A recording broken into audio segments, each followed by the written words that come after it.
ಮಾಯಾ recipes Kannada YouTube ಚಾನಲ್ಗೆ ತಮ್ಮೆಲ್ಲರಿಗೂ ಮತ್ತೊಮ್ಮೆ ಸ್ವಾಗತ. ಇವತ್ತಿನ ನಮ್ಮ ರೆಸಿಪೀಸ್ ನಲ್ಲಿ ಕ್ವಿಕ್ ಅಂಡ್ ಈಸಿ ಆಗಿ ಟೇಸ್ಟಿ ಆಗಿರುವಂತ ಖಾರ ಪೊಂಗಲ್ ಯಾವ ರೀತಿ ಮಾಡೋದು ಅಂತ ನೋಡೋಣ. ಇದನ್ನ ನೀವು ಮಾರ್ನಿಂಗ್ ಬ್ರೇಕ್ಫಾಸ್ಟ್ಗೆ ಅಥವಾ ಮಧ್ಯಾಹ್ನಕ್ಕೆ ಕೂಡ ಮಾಡ್ಕೋಬಹುದು. ತುಂಬಾ ಈಸಿ ಆಗಿ ಟೇಸ್ಟಿ ಆಗಿರುತ್ತೆ. ಸೊ ಬನ್ನಿ ಇದನ್ನ ಯಾವ ರೀತಿ ಮಾಡೋದು ಅಂತ ನೋಡೋಣ.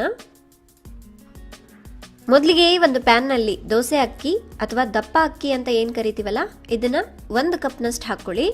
ಈ ಪೊಂಗಲ್ಗೆ ನೀವು ದಪ್ಪ ಅಕ್ಕಿ ಹಾಕೋದ್ರಿಂದ ಟೇಸ್ಟ್ ತುಂಬಾ ಚೆನ್ನಾಗಿರುತ್ತೆ. ಆ ನಂತರ ಇದಕ್ಕೆ 1 ಕಪ್ನಷ್ಟು ಹೆಸರು ಬೇಳೆನ ಹಾಕಿ, ನೀವು ಅಕ್ಕಿ ಕ್ವಾಂಟಿಟಿ ಎಷ್ಟು ತಗೊಂಡಿರ್ತೀರಲ್ಲ ಅಷ್ಟೇ ಹೆಸರು ಬೇಳೆ ತಗೊಂಡ್ರೆ ಟೇಸ್ಟ್ ಚೆನ್ನಾಗಿರುತ್ತೆ, ಸಾಫ್ಟ್ ಆಗಿರುತ್ತೆ. ಈಗ ಇವೆರಡನ್ನು 1-2 ನಿಮಿಷ ಮೀಡಿಯಂ ಫ್ಲೇಮ್ ನಲ್ಲಿ ಚೆನ್ನಾಗಿ ಹುರ್ಕೋಬೇಕು. ಈ ರೀತಿ ಹುರಿಯೋದ್ರಿಂದ ಪೊಂಗಲ್ಗೆ ಒಳ್ಳೆ ಟೇಸ್ಟ್ ಬರುತ್ತೆ. ನೀವು ಹಾಗೆ ಡೈರೆಕ್ಟ್ ಆಗಿ ಕೂಡ ಹಾಕೋಬಹುದು. ಫ್ರೆಂಡ್ಸ್, ಸ್ಟವ್ನ ಮೀಡಿಯಂ ಫ್ಲೇಮ್ ನಲ್ಲಿ ಇಟ್ಕೊಳ್ಳಿ. ನೋಡಿ, 1-2 ನಿಮಿಷ ಆಗಿದೆ. ಇದು ಚೆನ್ನಾಗಿ ಒಳ್ಳೆ ಅರೋಮಾ ಬರ್ತಾ ಇದೆ. ಸೊ ಅಲ್ಲಿವರೆಗೂ ನೀವು ಫ್ರೈ ಮಾಡ್ಕೋಬೇಕು. ಹಾಗೆ ಮತ್ತೆ ನೀವು ಬೇಳೆ ಕೆಂಪಗಾಗೋವರೆಗೂ ಫ್ರೈ ಮಾಡ್ಕೊಳ್ಳಿಕ್ಕೆ ಹೋಗಬೇಡಿ. ಸೊ ಇಷ್ಟಾದರೆ ಸಾಕು. ಇವಾಗ ಸ್ಟವ್ನ ಆಫ್ ಮಾಡ್ಕೊಳ್ಳಿ. ಈಗ ಒಂದು ಬೌಲ್ನ ತಗೊಳ್ಳಿ. ಅದರಲ್ಲಿ ಫ್ರೈ ಮಾಡ್ಕೊಂಡಿದ್ವಲ್ಲ ಹೆಸರು ಬೇಳೆ ಹಾಗೆ ಅಕ್ಕಿನ ಈ ಬೌಲ್ಗೆ ಹಾಕ್ಕೊಳ್ಳಿ.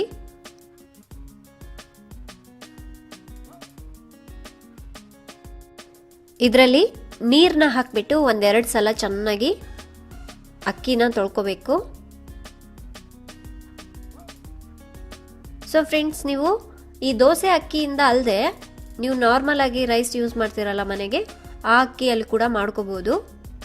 ಸೊ ಈ ಅಕ್ಕಿ ಹಾಕೋದ್ರಿಂದ ಪೊಂಗಲ್ ಒಳ್ಳೆ ಸಾಫ್ಟ್ ಆಗಿ ಟೇಸ್ಟಿ ಆಗಿರುತ್ತೆ.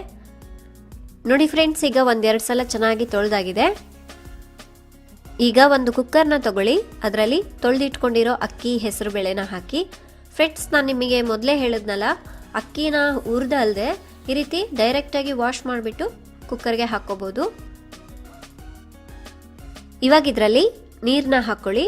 ನಾನಿಲ್ಲಿ 6 ಕಪ್ನಷ್ಟು ನೀರನ್ನ ತಗೊಂಡಿದ್ದೀನಿ. ಅಕ್ಕಿ ಬೇಳೆನ ಯಾವ ಕಪ್ನ ಮೆಜರ್ಮೆಂಟ್ ತಗೊಂಡಿದ್ನಲ್ಲ ಅದೇ ಕಪ್ನಲ್ಲಿ 6 ಕಪ್ನಷ್ಟು ನೀರನ್ನ ಹಾಕ್ತಾ ಇದ್ದೀನಿ. ಅಂದರೆ 1 ಲೀಟರ್ ಅಷ್ಟು ನೀರು ಹಾಕಿದ್ರೆ ಸಾಕು. ರುಚಿಗೆ ತಕ್ಕಷ್ಟು ಉಪ್ಪನ್ನ ಹಾಕಿ ಒಂದ್ಸಲ ಚೆನ್ನಾಗಿ ಮಿಕ್ಸ್ ಮಾಡ್ಕೊಳ್ಳಿ.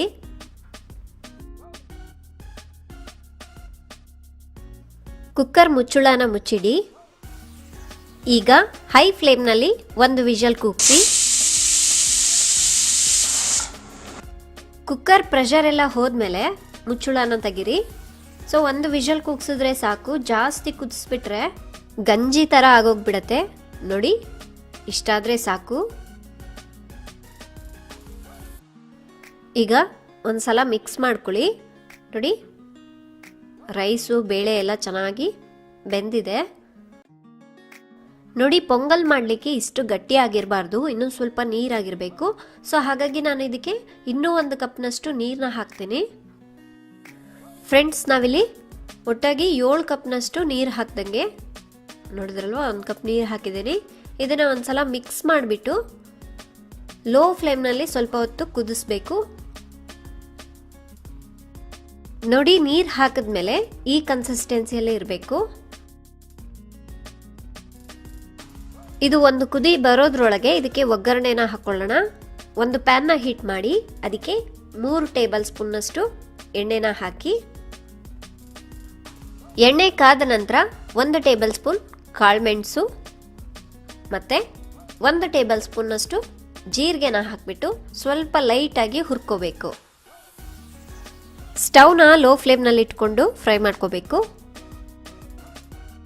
ಆ ನಂತರ ಇದಕ್ಕೆ 6 ಬೆಳ್ಳುಳ್ಳಿನ ಈ ರೀತಿ ಜಜ್ಜಿಬಿಟ್ಟು ಹಾಕಿ,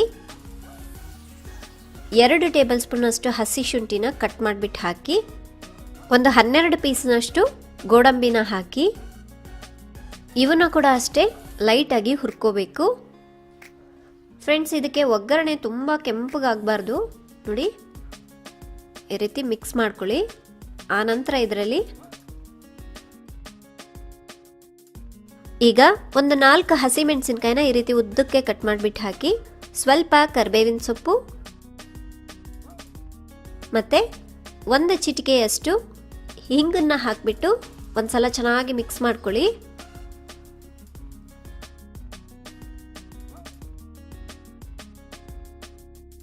ಫ್ರೆಂಡ್ಸ್, ನಾನು ನಿಮಗೆ ಇನ್ನೊಂದು ಥರ ಪೊಂಗಲ್ ಮಾಡೋದನ್ನು ತೋರಿಸಿದ್ದೀನಿ. ಅದನ್ನು ಯಾವ ರೀತಿ ಮಾಡಬೇಕು ಅಂತ ಕೆಳಗಡೆ ಡಿಸ್ಕ್ರಿಪ್ಷನಲ್ಲಿ ಲಿಂಕ್ ಹಾಕಿರ್ತೀನಿ, ಚೆಕ್ ಮಾಡ್ಕೊಳ್ಳಿ.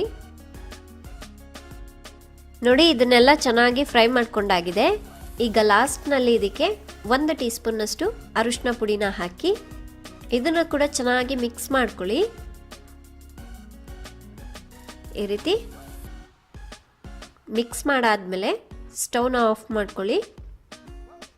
ನೋಡಿ, ಆವಾಗಲೇ ಒಂದು ಕುದಿ ಬರಲಿಕ್ಕೆ ಸ್ಟವ್ ಮೇಲೆ ಇಟ್ಟಿದ್ವಲ್ಲ, ಈಗ ಇದು ಸ್ಟವ್ನ ಆಫ್ ಮಾಡ್ಕೊಂಡ್ಬಿಟ್ಟು ಈ ಒಗ್ಗರಣೆನ ಈ ಪೊಂಗಲ್ಗೆ ಹಾಕ್ಕೊಳ್ಳಿ. ಆನಂತರ ಇದರಲ್ಲಿ ಸ್ವಲ್ಪ ಕಟ್ ಮಾಡಿರೋ ಕೊತ್ತಂಬರಿ ಸೊಪ್ಪನ್ನ ಹಾಕಿ ಈಗ ಲಾಸ್ಟ್ನಲ್ಲಿ 1 ಟೇಬಲ್ ಸ್ಪೂನ್ನಷ್ಟು ತುಪ್ಪನ ಹಾಕ್ತಾ ಇದ್ದೀನಿ. ನೀವು ತುಪ್ಪನ ಬಂದ್ಬಿಟ್ಟು ಒಗ್ಗರಣೆಗೇನೆ ಹಾಕ್ಬೋದು ಎಣ್ಣೆ ಬದಲಾಗಿ. ಸೊ ನಾನು ಈ ರೀತಿ ಲಾಸ್ಟಿಗೆ ಹಾಕ್ತಾ ಇದ್ದೀನಿ, ಒಳ್ಳೆ ಟೇಸ್ಟ್ ಕೊಡುತ್ತೆ ಈ ರೀತಿ ಲಾಸ್ಟ್ನಲ್ಲಿ ಹಾಕಿದ್ರೆ. ಈಗ ಇದೆಲ್ಲವನ್ನು ಚೆನ್ನಾಗಿ ಮಿಕ್ಸ್ ಮಾಡ್ಕೊಳ್ಳಿ. ಫ್ರೆಂಡ್ಸ್, ಈ ಪೊಂಗಲ್ಗೆ ನೀವು ಚಟ್ನಿ ಜೊತೆ ಅಥವಾ ವಡೆ ಜೊತೆ ತಿಂದರೆ ಸೂಪರಾಗಿರುತ್ತೆ. ನಾನಂತೂ ಇದಕ್ಕೆ ಚಟ್ನಿ ಮಾಡಿದ್ದೀನಿ. ಈ ರೀತಿ ಚೆನ್ನಾಗಿ ಮಿಕ್ಸ್ ಮಾಡ್ಕೊಂಡ್ಬಿಟ್ಟು ಬಿಸಿ ಬಿಸಿಯಾಗಿ ಸರ್ವ್ ಮಾಡಿ, ಸೂಪರ್ ಆಗಿರುತ್ತೆ. ಮಕ್ಕಳಿಗೆ, ದೊಡ್ಡವರಿಗೆ ಎಲ್ಲರಿಗೂ ಇಷ್ಟ ಆಗುತ್ತೆ ಈ ರೆಸಿಪಿ. ಸೊ ಖಂಡಿತವಾಗ್ಲೂ ಮಿಸ್ ಮಾಡದೆ ಟ್ರೈ ಮಾಡಿ ಫ್ರೆಂಡ್ಸ್. ನೋಡಿದ್ರಲ್ವಾ, ಕ್ವಿಕ್ ಆ್ಯಂಡ್ ಈಸಿ ಆಗಿ ಟೇಸ್ಟಿ ಆಗಿರೋ ಅಂಥ ಖಾರ ಪೊಂಗಲ್ ಯಾವ ರೀತಿ ಮಾಡೋದು ಅಂತ.